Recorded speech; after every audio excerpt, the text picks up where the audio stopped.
want anything bad enough, don't make excuses. You gotta lose your time and your sleep for it. You find a way. Boxing King Media, delighted to be joined by Adam Morallee. Adam, we're here and it's Joyce is back in business. It's an interesting one because I asked him this question. I'll ask you as well. You know, was there any contemplation of retirement? Obviously, you manage his career and you work closely with him. Was that ever put into the conversation? Look, I think when you're Joe's age, you're 38 years old, everyone else spoke about it, but me and Joe never did. No, I don't think it was ever in serious contemplation. There's a lot left in the tank for Joyce. He didn't get knocked out by someone at a low level. Another thing I said to him as well, it's interesting because when he fought Joseph Parker, when he beat Joe, everyone was saying Joe's shot, he's done. Yeah. Then he's gone on beaten Wilder when everyone said that he's going to get, you know, it's a crazy matchup. Now they're saying Wilder's done. So I kind of gave him that analogy, and obviously he kind of accepts that as well. Would you agree? Boxing's a ruthless sport. Yeah, I'd agree that. I mean, look, in not many other sports does everyone just write off the loser. You know, in most sports, you know, sports teams are there, they're teams, and they win each week, they lose each week. Losses don't mean that much. And I think in boxing, particularly, the kind of fascination with keeping your O is such that I think it's negative and it stops people taking big fights. I think you've got Saudi involved now. Saudi wants big fights, and that's taking away a little bit, I think, is a very positive step from making people obsessed with keeping their O's. Just like, let's make great fights. And I'm with you, yeah. Everyone said Joe Parker was finished.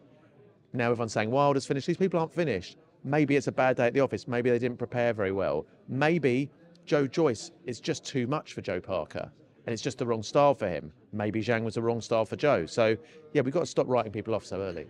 Yeah, because the other interesting part is I remember people are saying that Joe wipes the floor with Anthony Joshua in the space of a 3-month period. He's shot and he needs to retire. Well, let's list out all the people who should have retired. Anthony Joshua after losing twice to Usyk, Joyce after losing to Jiang, Joe Parker after losing to Joyce, Deontay Wilder. So Wilder, Parker, Joshua, Joyce should all be retired. Boxing would be dead, but we're still here, we're in business. So he's fighting Cash Ali, so obviously as expected it's come with a little bit of criticism. Obviously it's a rebuilding fight, but just tell me the decision in picking Cash Ali and what he brings to the table. You come back off back-to-back losses, you know, you want to help rebuild someone's confidence, you want to give them an opponent at the right level, work closely with a brilliant matchmaking team at Queensbury to get the right level. There were a lot of people in the mix, some other fights that we wanted to make that we couldn't quite make, but Cash Ali's 22-2. I think he's better than people think. Never been dropped? Never been dropped. He's better than people think as a British opponent. I think he was unbeaten before he had the David Price DQ. And yeah, look, let's just be realistic. Cash Ali's not, you know, Jiang, is he? But it's a level of a fight that I expect Joe to pass, and we need him to pass it to move on to bigger things. Obviously, Cash is coming off a defeat himself. It was some matchmaking with a Ukrainian guy who then went on to beat Nathan Gorman as well. Just out of curiosity, the guy that beat Cash and Nathan Gorman, I can't remember his name, was he ever in the picture? He wasn't actually. He wasn't in the picture. I mean, what we wanted was someone that was recognisable, someone that the public knew who they were. There's many opponents you could bring in at a certain level, but kind of doesn't make. But we wanted Cash Ali because I thought he'd be actually good value at a press conference, but he's not here. But he could. I actually know why he's not here. Yeah, okay. Well, but what I'm saying is he brings something extra with him. Cash Ali, he's a character. I have got a lot of respect for him. I've got a lot of respect for his record, and you know, he sparred Solomon Dakers a lot, and great work for Sol, and you know, I think he's respected, and he's a much better heavyweight than people give him credit for. Yeah, we've heard sparring stories where he's pretty much sparred everyone there is in the game.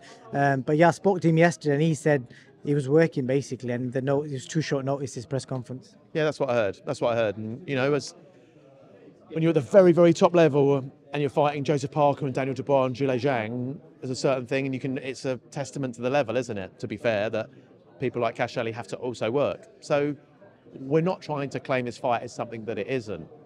Not trying to overly blow it up, but it is still a certain level of opponent. Cash Ali beats quite a lot of people.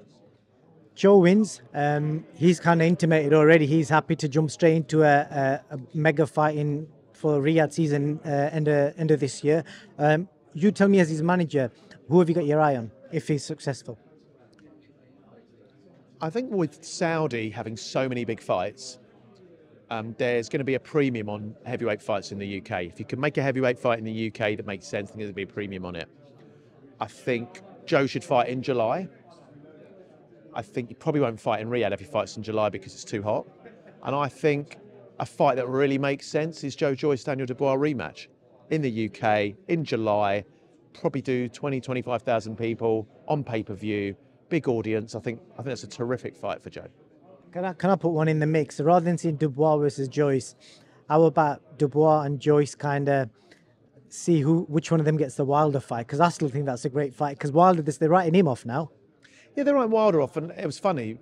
When Joe beat Parker, we were chatting about potential opponents. Wilder was mentioned, and I remember Joe fears no one. Genuinely fears no one. We were talking about this fight. Yeah, fine.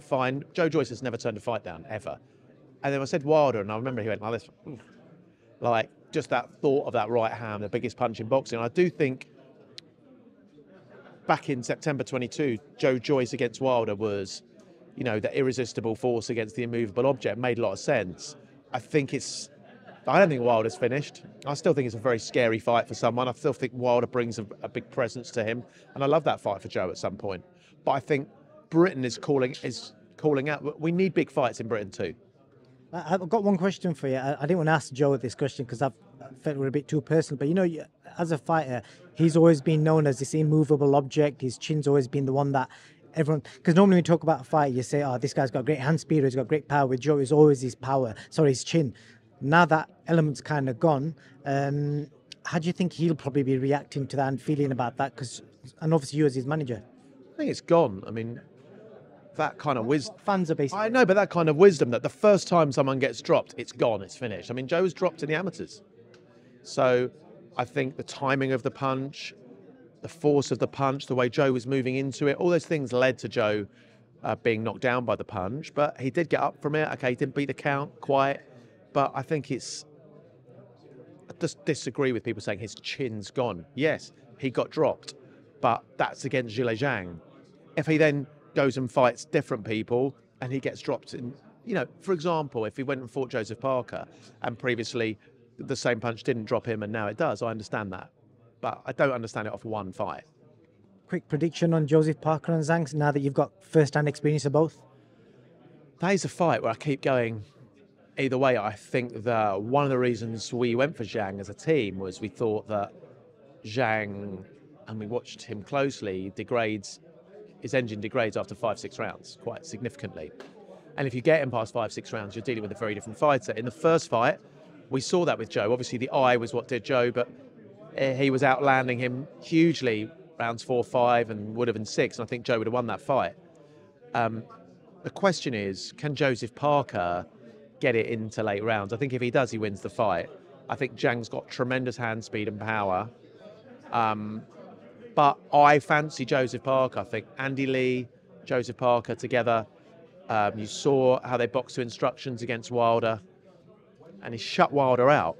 And if he can do that for 5-6 rounds against Jiang, I think he'll get the win, actually. Good stuff. Anything else you want to add about your stable of fighters? Sol Dacres is fighting in Birmingham. I want to talk about that. Tell me about Sol. Yeah, Sol's fighting in Birmingham. He's on this card, defending his English heavyweight title against lightly David Adelaide. We can't announce it today. Adelaide's got to go see the board. But I think it's a tremendous opportunity for Sol. I think there is this layer below, where it's AJ Fury at the top, and then you'd say Daniel Dubois, Joe, maybe Dillian White if he comes back. And then below that, there's the new crop, right, of which you have Wardley and Clark, who I'm sure will fight, David Adelaide and Solomon Dacres, effectively another semi-final. And then I think Sol in his last performance, his first under Queensberry, wasn't a great performance. I think a lot of people have seen that and thought Solomon Dacres ain't all that. And I'm excited for Sol to show his levels. I think Sol is a different level to David Adelaide and a different level to Fabio Wardley. I think he's the best of that group. I think he should graduate from being British champion and move on to world level. So I'm hugely excited for Sol, particularly given his last performance. Obviously, we're banking on the board approving Adelaide, but what is the backup plan if they don't? We just take the next best person, but I think they will. Okay. Obviously, you've got loads of other fighters in your stable as well. Anything like you've got Junaid Boston? He's been hinting a comeback fight, but he's not saying when. Can you give us anything? Yeah, on Junaid, we're looking at it's Ramadan coming up. and there's fights in Sheffield. There's a Sheffield card during Ramadan, which we're looking at. We've got Johnny Fisher coming out February 3rd in Vegas, which we're hugely excited about. And then I've got both my boys out the same night, Tommy Fletcher, John Hedges on a Queensbury and Matchroom card. So Mark Tibbs might be getting a motorbike between those two. Guido Vianello, 16th of February in New York, so another heavyweight out. And then hopefully we've got Lorraine Richards and Florian MARKU with some fight news soon. Hopefully big fight being announced for Florian MARKU, which is really, really exciting. Can't say who it is right now. I think I know who it is, but yeah, it should be a good fight. That what? Any new signings? Well, we have signed Nicola Bark, who's a female, who just waiting for her to be announced, but I think she's going to fight in March as well. Good stuff. Well, Adam, appreciate your time and exciting year ahead for SJAM. Thank you. Thanks, mate. Anything bad enough? Don't make excuses. You gotta lose your time and your sleep for it.